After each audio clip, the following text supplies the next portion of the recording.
BSc second year के third semester mathematics के एक और लेक्चर में आप सभी प्यारे बच्चों का स्वागत करता हूं। मैं हूं आपका भैया ऋषभ सिंह और आप सभी देख रहे हैं आपका अपना यूट्यूब चैनल ऋषि यस क्लासेस। और आज के इस वीडियो में हम बात करने वाले हैं जो हमारा पेपर है अलजेब्रा एंड मैथमेटिकल मेथड, उसका जो हमारे पास यूनिट 2 है जिसमें हम परमुटेशन ग्रुप्स के बारे में पढ़ते हैं, उसी का ही हम सेकेंड लेक्चर लेकर आ चुके हैं। हमने अपने पहले लेक्चर में यह बात किया था कि परमुटेशंस क्या होते हैं, ट्रांसफॉर्मेशंस क्या होते हैं और इनके बेस पर हमने एग्जाम्पल्स पर भी बात किया था। ठीक है, अब उसी को ही और आगे हम कंटिन्यू करते हुए बहुत सारे टॉपिक्स पर हम बात करने वाले हैं। कुछ और भी हम नए नए पॉइंट्स पर बात करेंगे, जैसे इक्वालिटी ऑफ टू परमुटेशंस क्या होता है, प्रोडक्ट ऑफ परमुटेशंस क्या होते हैं, इन सभी चीज़ों पर हम बात करने वाले हैं। तो चलिए अपने इस लेक्चर की शुरुआत करते हैं। लेकिन अगर आप लोग पिछला लेक्चर नहीं देखे हैं तो प्लीज़ जाकर देख लीजिए, लिंक आप सभी को डिस्क्रिप्शन में मिल जाएगा। हम मैथमेटिक्स और केमिस्ट्री के लेक्चर्स आप सभी को रेगुलर बेसिस पर प्रोवाइड कर रहे हैं, तो उनका पूरा का पूरा प्लेलिस्ट आप सभी को डिस्क्रिप्शन में मिल जाएगा। उन सभी लेक्चर को जरूर जाकर देख लीजिए, जिससे यह लेक्चर आपको आसानी से समझ में आ सके। और इस चैनल पर पहली बार आए होंगे तो जरूर नीचे दिए हुए रेड बटन पर क्लिक करके सब्सक्राइब कर लीजिए, साथ ही बेल आइकन को ऑल पर सेलेक्ट कर लीजिएगा। अब चलिए अपने इस टॉपिक की हम शुरुआत करते हैं, अपने इस लेक्चर की हम शुरुआत करते हैं। देखो बच्चों, हम यह बात कर रहे थे पिछले लेक्चर की, अगर हम बेसिक पोर्शन से या एंडिंग पोर्शन से स्टार्ट करते हैं तो हम बात कर रहे थे कि अगर हमारे पास यक्सियन जिसमें हम n की जगह पर क्या ले रहे थे x3, ठीक है, इसमें हमने बात किया था कि 1, 2 और 3 हमारे पास एलिमेंट्स हैं। ठीक है, फिर हमने कहा था कि हमारे पास एक फंक्शन है या फिर एक मैपिंग है जो कि x3 से x3 पर जा रहा है। ठीक है, और हमने आपको यह प्रूव करके दिखाया था कि f इज परमुटेशन, ठीक है, परमुटेशन ऑन x3 था। ठीक है, यह हमने प्रूव करके दिखाया था। और इस सिचुएशन में जब मैंने आप सभी को यह प्रूव करके दिखाया था तो मैंने आप सभी से कहा था कि अगर हम क्या करते हैं, यहाँ पर ये जो मैपिंग हमारे पास डिफाइन है, इसमें हमारे पास जब f ऑफ 2 लेंगे तो हमारे पास 3 मिलता है, f ऑफ 3 लेते हैं तो हमारे पास मिलता है, ऐसा करते हैं, f ऑफ 1 जब हम लेते हैं तो हमारे पास मिलता है 2, f ऑफ 2 जब हम लेते हैं तो हमारे पास मिलता है 3, और जब f ऑफ 3 हम लेते हैं तो हमारे पास मिलता है 1। ठीक है, अब इसी को ही हम आगे कंटिन्यू करेंगे। ये चीज़ें हम पिछले लेक्चर में बात कर चुके हैं, सभी चीज़ों को समझ चुके हैं कि हमारे पास यह कैसे f जो है वह परमुटेशन ऑन x3 है, क्योंकि मैंने आप सभी को प्रूव करके दिखाया था कि यह बाइजेक्टिव मैपिंग कर रहा है, क्योंकि यह 1-1 मैपिंग भी है और यह ऑन टू भी मैपिंग है। ठीक है, अब इसको हम आगे बढ़ाएंगे। अब यहाँ पर ध्यान दीजिए, हम अगर इंटर में अपनी पढ़ी हुई चीज़ों को याद करते हैं तो हम कह सकते हैं, क्या कह सकते हैं कि अगर हम लेते हैं x3 क्रॉस x3, इसका मतलब क्या हुआ, x3 क्रॉस x3 का मतलब यह हुआ कि Cartesian product of x3 to x3 है। ठीक है, अब ध्यान दीजिए, हम यह भी जानते हैं, हम रिप्रेजेंट करते थे एक रिलेशन को r को, उसमें हम क्या कहते थे कि हमारे पास 2 एलिमेंट्स होते थे, a कामा b होते थे। ठीक है, एंड सो ऑन, ऐसे बहुत सारे एलिमेंट्स होते थे, जहां पर a जो होता था वह हमारे पास x3 से होता था, यानी कि पहले वाले सेट से होता था, b जो है वह हमारे पास दूसरे वाले सेट से होता था। ये बात आपको याद होगा। तो अब उसी का ही हम यहाँ पर उपयोग करने वाले हैं और चीज़ों को समझने वाले हैं। यहाँ पर हम अपने मैपिंग को f नाम दिए हैं, इसलिए यहाँ पर हम f लिख दिए। ठीक है, और यह मैप कैसे कर रहा है, हमारे पास यह डोमेन है या कोडोमेन है, तो डोमेन का हमारे पास जो 1 है वह कोडोमेन के 2 से मैप कर रहा है, यानी कि 1,2 होगा, कामा हमारे पास 2,3 होगा, क्योंकि डोमेन से कोडोमेन पर जा रहा है, यानी कि 2,3 होगा, कामा 3,1 हमारे पास होगा। ठीक है, उम्मीद करता हूँ आपको ये बातें समझ में आ रही होंगी। और ये जो हमारे पास सेट लिखा गया है वह हमारे इस कार्टेशियन प्रोडक्ट का क्या होता है, सबसेट ही होता है। ठीक है, ये लाइन आपको समझ में आई ना, कोई दिक्कत नहीं होनी चाहिए। तो ये जो हमारे पास नोटेशन लिखा गया है, ये नोटेशन एक्चुअली मैपिंग नोटेशन कहलाता है। ठीक है, तो यहाँ पर मैं लिख देता हूँ कि this is known as, this notation, ठीक है, this notation is known as mapping notation, ठीक है, क्या कहलाता है, मैं थोड़ा बड़ा लिख देता हूँ, मैपिंग नोटेशन, ठीक है। अब यहां पर ध्यान दीजिए, ये तो हमारे पास एक पुराना नोटेशन हुआ जिसका उपयोग अब हम हायर क्लासेस में नहीं करते हैं, क्योंकि इन नोटेशंस का जब हम उपयोग करने लग जाते हैं तो वहां पर हमारे पास डिफिकल्टीज आने लग जाती हैं। इन्हें हम एक नए नोटेशन से रिमूव कर देते हैं। तो यहां पर मैं लिख देता हूं, let me introduce a new notation, ठीक है, a new notation which is called, जिसे हम क्या कहेंगे, इसे हम कहेंगे, यहां पर मैं लिख देता हूं और कलर भी चेंज कर लेता हूं, इसे हम कहते हैं टू रोड नोटेशन कहते हैं। क्या कहते हैं, टू रोड नोटेशन हम कहते हैं। और इसमें हम कैसे लिखते हैं चीजों को, इस पर अब हम बात करेंगे, ठीक है। तो यहाँ पर हमारे पास जो नोटेशन है, जो हमारे पास F है, वह मैपिंग है। इसमें हम क्या करते हैं, डोमेन के जो हमारे पास एलिमेंट है, यानी कि 1 2 3, उन्हें हम एक लाइन में ऐसे लिख देंगे 1 2 3, ठीक है। ध्यान देते हुए चलिएगा, नहीं तो बहुत बड़ी मिस्टेक हो जाएगी। नए नए कॉन्सेप्ट सब इंट्रोड्यूस होने वाले हैं, तो परेशान बिल्कुल भी मत होइएगा, थोड़ा सा समय दीजिए इन चीज़ों पर। ये सभी चीज़ें भी आसान लगने लग जाएंगी, बहुत ही आसान सी चीज़ें हैं, बस नई नई चीज़ें हैं तो आपको डिस्टर्ब करती हैं, जो कि हर बच्चा डिस्टर्ब होता है। लेकिन जैसे जैसे इनके साथ समय व्यतीत करेंगे आपको सब कुछ समझ में आने लग जाएगा, ठीक है। तो यहां पर क्या होता है, 1 हमारा किस से मैप किया है, 2 से मैप किया है। तो जो मैपिंग हो रहा है उसे हम यहां पर दूसरे रो में लिखेंगे। पहले रो में हम क्या लिखेंगे, अपने डोमेन के एलिमेंट। दूसरे रो में हम क्या लिखेंगे, जो हमारे रेंज के एलिमेंट्स मिल रहे हैं, यानी कि 1 हमारा 2 से मैप किया है, 2 जो है वह 3 से मैप किया है, और 3 जो है वह 1 से मैप किया हुआ है, ठीक है।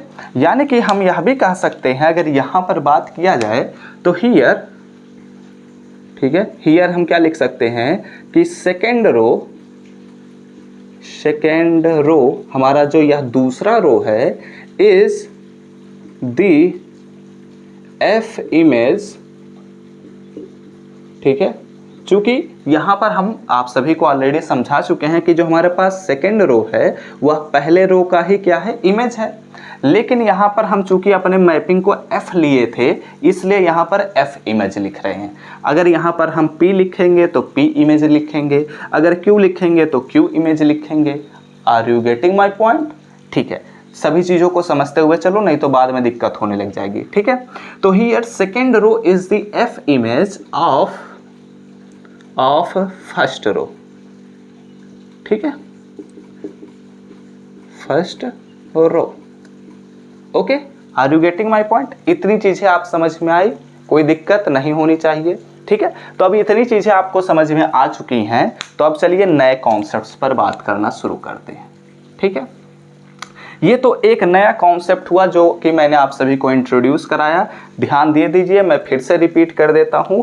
हमने क्या किया है, हमने अपने जो कार्टेशियन या फिर मैपिंग नोटेशन को जो हम उपयोग करते थे, उसे हम एक नए नोटेशन से रिमूव कर दिए, और इस नए नोटेशन को हम टू रोड नोटेशन कहते हैं, क्योंकि इसमें हम 2 रो का उपयोग करते हैं, ठीक है। इसमें हम पहले वाले रो में अपने डोमेन के एलिमेंट्स को रख देते हैं, और सेकंड वाले रो में हम उन एलिमेंट्स को रखते हैं जो हमारे डोमेन के एलिमेंट मैप हुए हैं।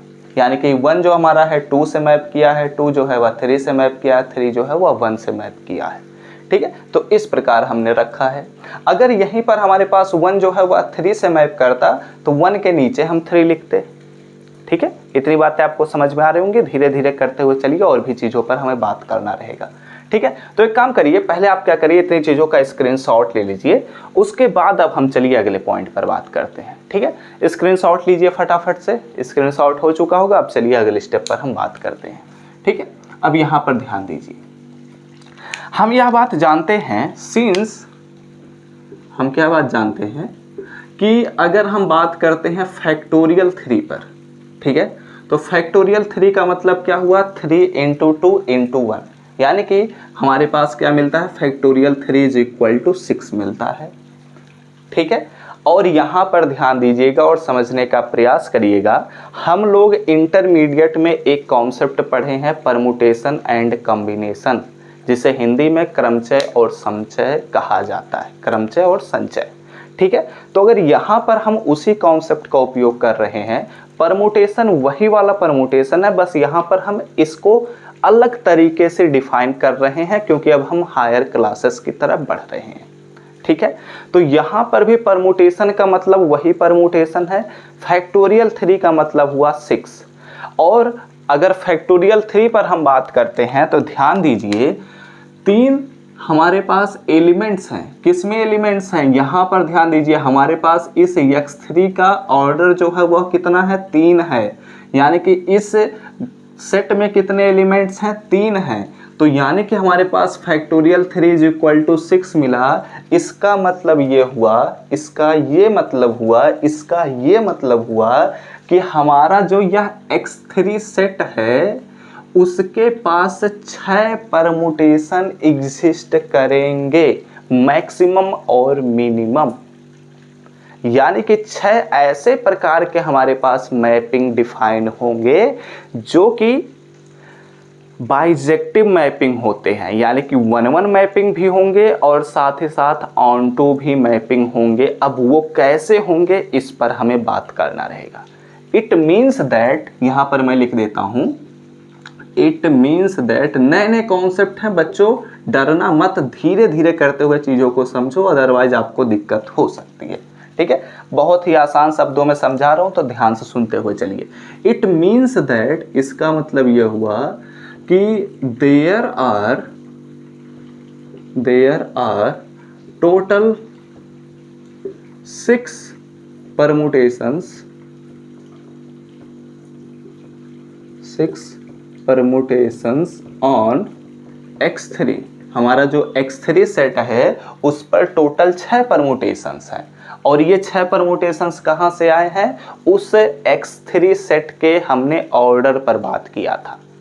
अगर हम अपने ऑर्डर को बदलते जाएंगे तो परमुटेशंस की संख्या बदलती चली जाएगी। इस पर भी हमें आगे चलते हुए बात करना रहेगा, फिलहाल यहाँ पर ध्यान दीजिए। तो ये 6 जो हमारे पास परमुटेशंस मिल रहे हैं वो कौन कौन से परमुटेशंस होंगे, इस पर हमें बात करना है। तो अगर हम कह रहे हैं कि हमारे पास x3 जो है वह क्या है, 1, 2 और 3 है। ठीक है, जो कि मैंने ऑलरेडी आपको बताया ही है, 1, 2, 3 हमारे पास एलिमेंट्स हैं। तो इसका हम सपोज कर लेते हैं कि देन, यहाँ पर मैं लिख देता हूँ, देन हम क्या लिख देते हैं, देयर आर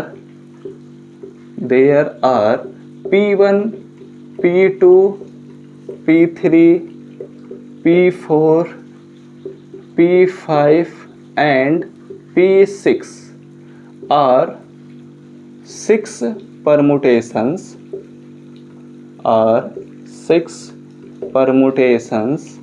on x3। यानी कि हमारे पास जो x3 के हमने जो 6 परमुटेशंस बोले हैं, उन परमुटेशंस को हमने नाम दे दिया कि ये पहला परमुटेशन है, ये दूसरा, ये तीसरा, ये चौथा, ये पांचवा, ये छठा परमुटेशन है। ठीक है, अब इनमें कैसे हमारे पास परमुटेशंस होंगे, इन पर बात करना है। तो हम 2 रोड नोटेशन का उपयोग करते हैं। ये जो हमारे पास लिखा गया है ये भी तो एक परमुटेशन ही है, क्योंकि हमने यहाँ पर ऑलरेडी कहा है कि ये हमारे पास एक परमुटेशन है, क्योंकि हमने कहा है कि f जो है वह परमुटेशन है।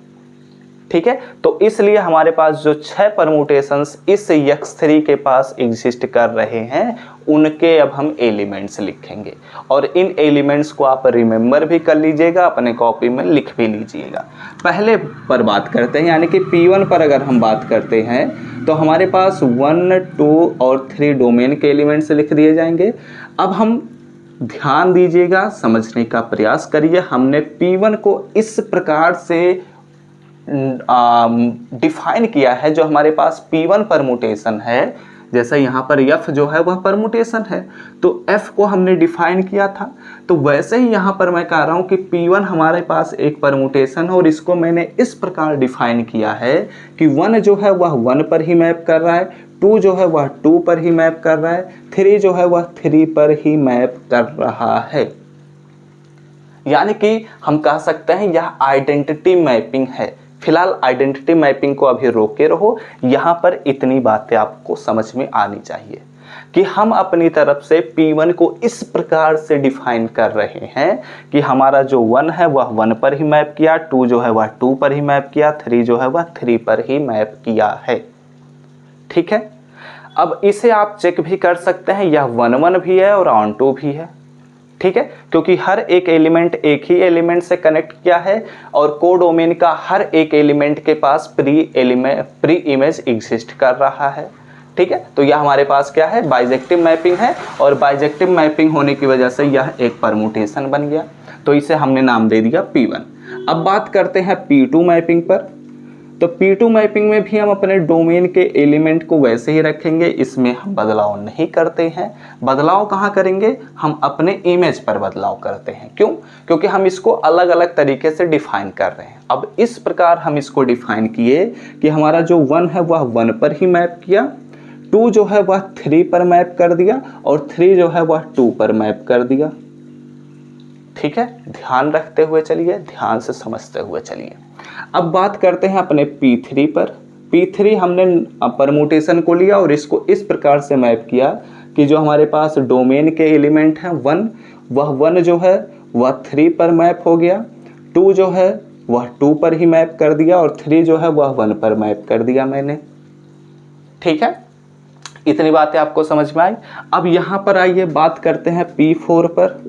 तो P4 जो हमारे पास मैपिंग है उसमें हमारे पास डोमेन के एलिमेंट्स तो वैसे के वैसे ही रहेंगे। ठीक है, क्या रहेंगे, वैसे के वैसे ही रहेंगे। अब हम बात करते हैं कि हमारे पास कोडोमेन के एलिमेंट में क्या बदलाव हो रहा है। ठीक है, तो यहाँ पर हम क्या करते हैं, यहाँ पर हम P4 को इस प्रकार से डिफाइन कर देते हैं कि हमारे पास, इसको हम बदल लेते हैं, यहाँ पर हमारे पास 2 आ जाता है, यहाँ पर 1 आ जाता है, यहाँ पर 3 आ जाता है। ठीक है, फिर आइए बात करते हैं P5 पर। तो P5 का मतलब क्या हुआ कि हमारे पास 1 2 3 वैसे के वैसे ही रहेगा।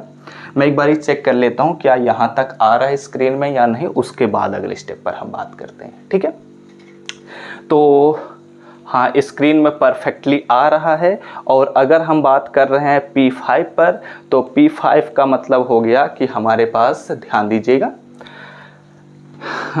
यहाँ पर हम क्या करते हैं, P5 को इस प्रकार से डिफाइन कर देते हैं कि यहाँ पर मैंने लिख दिया 2 को और यहाँ पर मैंने लिख दिया 3 को और यहाँ पर मैंने लिख दिया 1 को। ठीक है, एंड यहाँ पर हम P6 लेते हैं। P6 को इस प्रकार मैंने डिफाइन किया, 1 2 3 यहाँ पर मैंने लिख दिया डोमेन के एलिमेंट्स को।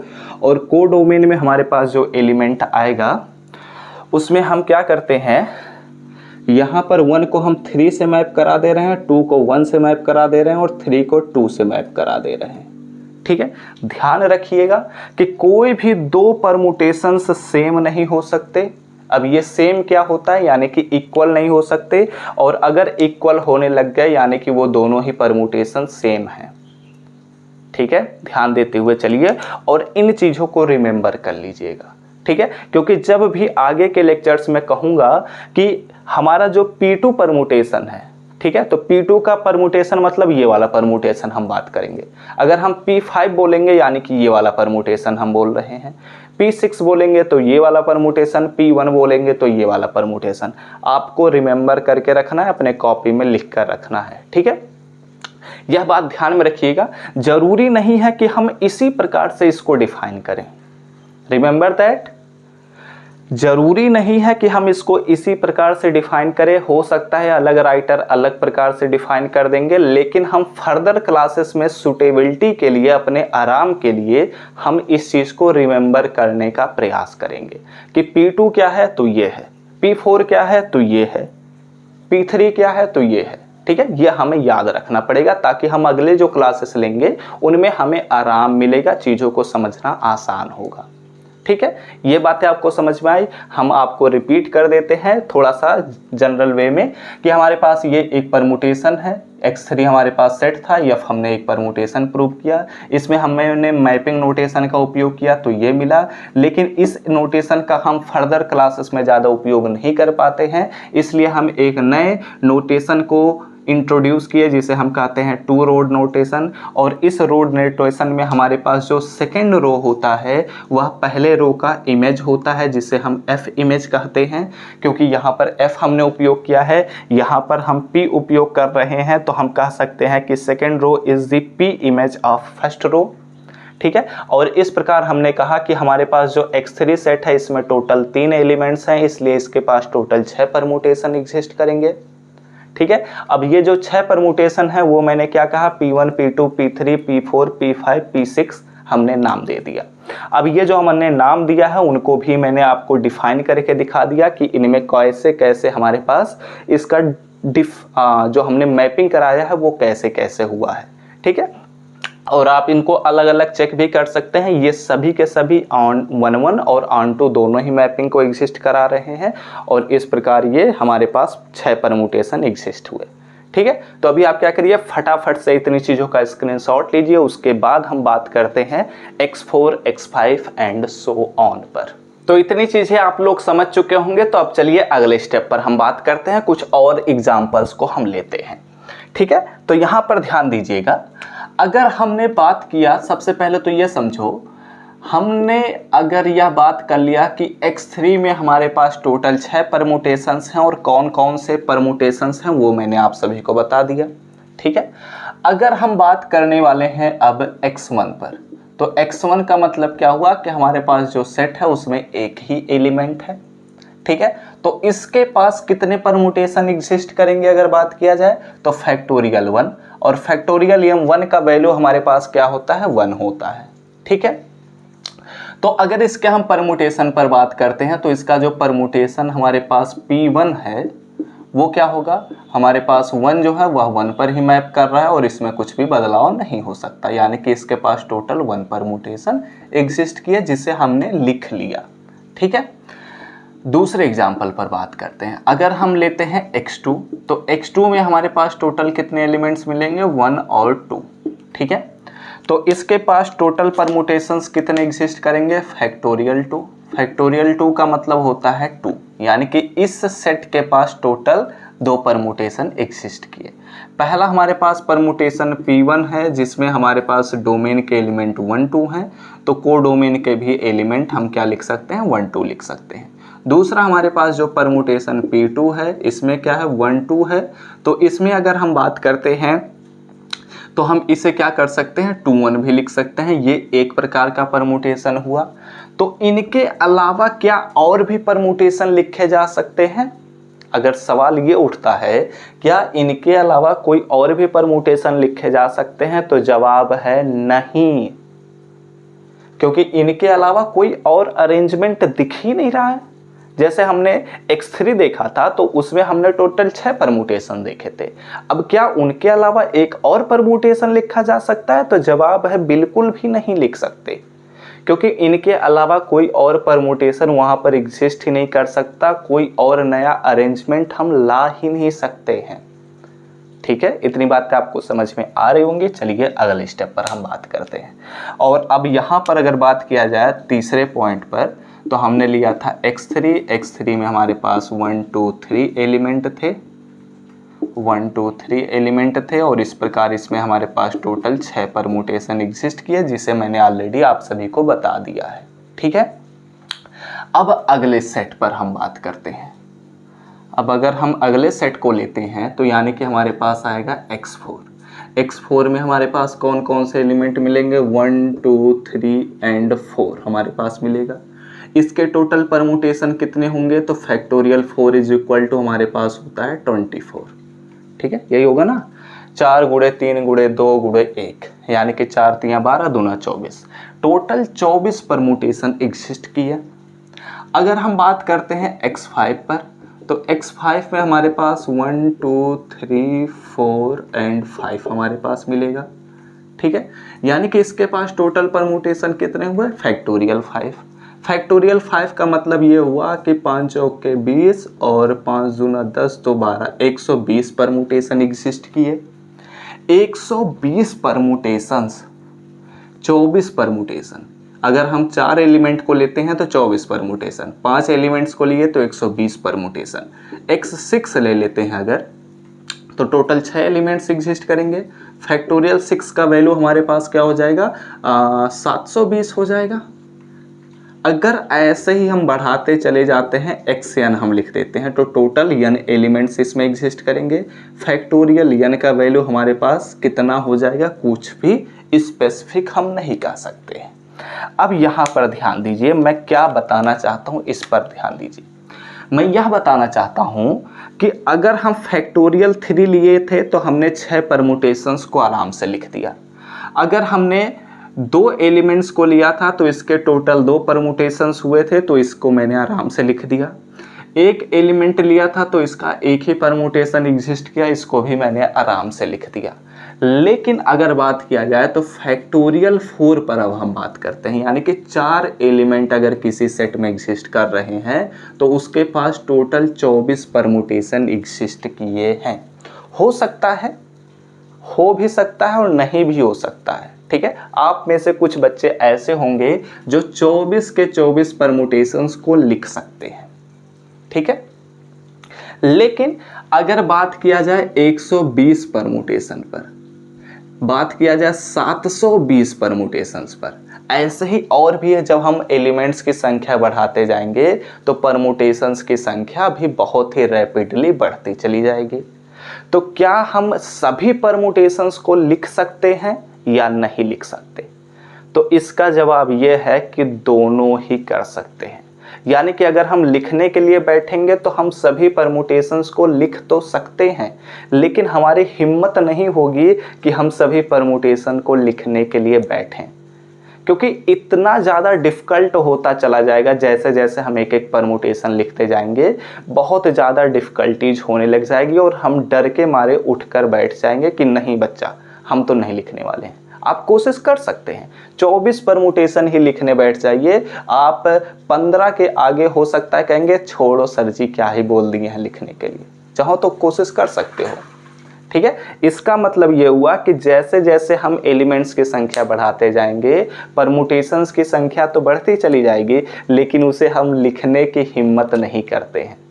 ठीक है, इसलिए हमारे पास जो भी परमुटेशंस होंगे उन्हें हम बस एक ही परमुटेशन, एक जनरल परमुटेशन हम उठाएंगे और उसे से डिनोट कर देते हैं कि ये हमारे पास एक परमुटेशन होगा, और इनमें हम एलिमेंट्स को बदलते रहेंगे तो दूसरे दूसरे हमारे परमुटेशंस मिलते चले जाते हैं। ठीक है, लेकिन हम टोटल 3 जो हमारे पास 3 एलिमेंट्स एग्जिस्ट कर रहे हैं, यानी कि टोटल 6 जो परमुटेशंस हमारे पास मिले थे, इन्हें हम लिखे हैं और आसानी से लिख भी सकते हैं। ठीक है, इसलिए जो भी क्लासेस रहेंगे हम इन्हीं पर ही मोस्ट ऑफ द चांसेस होंगे कि बात करेंगे। ठीक है, ये वाला परमुटेशन और ये वाला परमुटेशन हम बहुत ज़्यादा बात नहीं करते हैं, लेकिन हम जब भी क्लासेस में बात करेंगे तो वो हम इन्हीं परमुटेशंस पर भी बात करेंगे। ठीक है, तो इतनी बातें आपको समझ में आई। कोई भी डाउट, कोई भी दिक्कत होगी तो कमेंट करके बता दीजिएगा।